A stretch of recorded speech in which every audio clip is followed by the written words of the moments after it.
Hello everyone, welcome back to Econ by Surpi, where economics make easy and exam oriented. I hope कि आप सबकी तैयारी काफ़ी अच्छी चल रही होगी। तो आज की क्लास में मैं काफ़ी इंपॉर्टेंट क्वेश्चन लेके आई हूँ और इन क्वेश्चंस में मोस्टली बच्चों को काफ़ी दिक्कत रहती है। ठीक है, तो सबसे पहले है हमारा प्रोड्यूसर इक्विलिब्रियम एंड इसकी टीआर एंड टीसी अप्रोच। काफ़ी इंपॉर्टेंट क्वेश्चन है। अगर आपका पेपर थोड़ा हल्का सा भी मोल्ड हुआ तो ये क्वेश्चन आने के काफ़ी चांसेस हैं। तो सबसे पहले हम ये बताएंगे कि प्रोड्यूसर इक्विलिब्रियम होता क्या है। तो प्रोड्यूसर इक्विलिब्रियम वो सिचुएशन है जहाँ पे प्रोड्यूसर वहाँ आउटपुट करना चाहता है जहाँ पे उसको प्रॉफिट मैक्सिमम होता है एंड उसको लॉसेस मिनिमम होता है। आपको ये क्वेश्चन भी आ जाएगा कि what do you mean by producer, या फिर पिछली बार आया था what do you mean by consumer. ठीक है, तो ये भी थोड़ा थोड़ा ध्यान रखना। तो वो कहता according to Koutsoyiannis a producer is in equilibrium when he maximises profit, के उस पॉइंट पे जहाँ वो अपना प्रॉफिट को मैक्सिमम कर लेता है। अब इसको स्टडी करने की दो अप्रोचेज है, या तो आपको डायरेक्ट ही वो एक अप्रोच ही पूछ लेंगे या फिर दोनों अप्रोचेस पे पूछ सकते हैं। तो टीआर टीसी अप्रोच में वो कहते हैं कि टीआर एंड टीसी अप्रोच में वहां पे प्रॉफिट मैक्सिमम होता है जहाँ पे टीआर माइनस टीसी का गैप मैक्सिमम होना चाहिए। अब टीआर होता है रेवेन्यू, टीसी होता है कॉस्ट, मतलब इनकम एंड कॉस्ट में जो आपका गैप है वो मैक्सिमम होना चाहिए। वहां पे ही प्रोड्यूसर इक्विलिब्रियम करना चाहेगा। अब इसमें सारी खेलना डायग्राम की है। ये देखो, जो टीआर है वो आपकी स्ट्रेट लाइन है एंड टीसी हमें पता है कि यहाँ से बनती है, जीरो कभी भी नहीं होती, वो अब मतलब जीरो से ऊपर स्टार्ट होती है क्योंकि टीसी में ऑलरेडी ही हमारी फिक्स्ड कॉस्ट होती है। ठीक है, अब ये वाला पॉइंट एंड ये वाला पॉइंट हमारा, ये हमारा जाएगा ब्रेक इवन पॉइंट में, एंड जहाँ पे इसका गैप मैक्सिमम है वहां पे एक प्रोड्यूसर अपनी प्रोडक्शन करेगा क्योंकि वहां पर उसको प्रॉफिट मैक्सिमम हो रहा है। जैसे मैंने जिस तरह से मैंने एक्सप्लेनेशन लिखी है आप इस तरह से एक्सप्लेनेशन अपनी दिखा सकते हैं। नेक्स्ट है एमआरएमसी अप्रोच।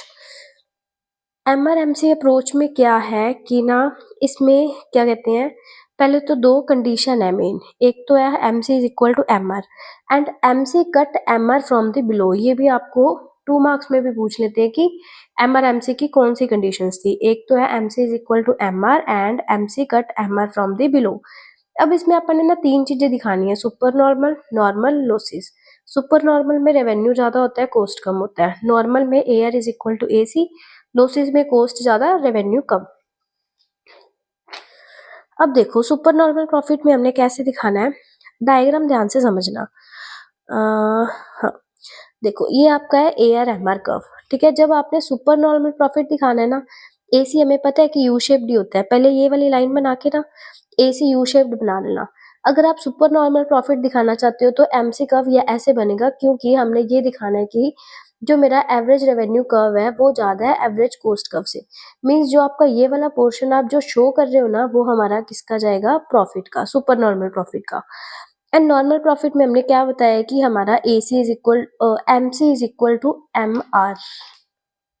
हाँ, M C is equal to M R. अब इसमें देखो एम सी ये वाला कर्व है, एम आर ये वाला कर्व है, ये दोनों इक्वल है ना, इस पॉइंट पे हमारा क्या आ गया, नॉर्मल प्रॉफिट। एंड इसमें क्या होता है, ना प्रॉफिट होता है ना लॉस होता है। नेक्स्ट है हमारा लॉसेस। अब लॉसेस में क्या है, घाटा कब होता है, जब हमें लागत ज्यादा है, कॉस्ट कब मेरा ऊपर है, रेवेन्यू कब मेरा नीचे है। तो ये वाला पोर्शन हमें कैसे पता लग जाएगा कि ये है हमारा लॉसेस। ठीक है, आई होप कि आपको ये वाला कंसेप्ट समझ आ गया होगा। नेक्स्ट कंसेप्ट है हमारा what do you mean by flexible exchange rate. तो थोड़ा सा बिजी शेड्यूल होने के कारण मैं ट्राई कर रही हूँ कि जितने भी मेरे से पॉसिबल इंपॉर्टेंट क्वेश्चंस मैं करवा सकती हूँ। I will give my best. बाकी कई बच्चे मेरे को मैसेज करके कह रहे हैं कि कैसे तैयारी करें कैसे तैयारी करें, तो मैंने ऑलरेडी एक प्लान पोस्ट कर रखा है, तो आप उस अकॉर्डिंग ही तैयारी स्टार्ट कर सकते हैं। अब फ्लेक्सिबल एक्सचेंज रेट में क्या होता है, फ्लेक्सिबल एक्सचेंज रेट वो एक्सचेंज रेट है जहाँ पे रेट ऑफ एक्सचेंज कौन डिसाइड करता है, demand and supply, foreign demand and foreign supply. देखो फ्लेक्सिबल एक्सचेंज रेट को फ्लोटिंग एक्सचेंज रेट सिस्टम भी बोलते हैं। इसमें क्या होता है कि जो डिमांड और सप्लाई डिफरेंट करेंसीज की जहाँ पे कट करती है वहाँ पे हमारा रेट ऑफ एक्सचेंज डिसाइड होता है।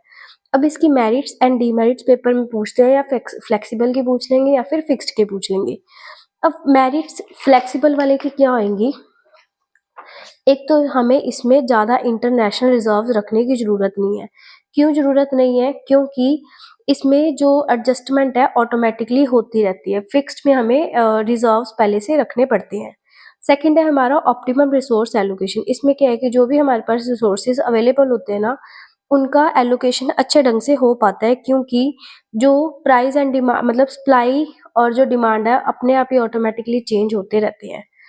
नेक्स्ट है हमारा इंटरनेशनल कैपिटल मूवमेंट। इसमें क्या है कि एक दूसरे की जो भी करेंसीज है वो across the world easily move कर सकती हैं, क्योंकि इसमें क्या है कि किसी भी तरह की कोई भी रिस्ट्रिक्शंस नहीं होती। इन्वेस्टर्स किसी भी कंट्री में इन्वेस्ट कर सकते हैं with the help of flexible exchange rate. And fourth our encourage foreign exchange market activities, क्योंकि इसमें क्या है कि हम किसी भी कंट्री की करेंसी को परचेज कर सकते हैं, सेल कर सकते हैं, जिससे क्या है कि फॉरेन एक्सचेंज मार्केट में ज़्यादा से ज़्यादा एक्टिविटीज होती रहती हैं।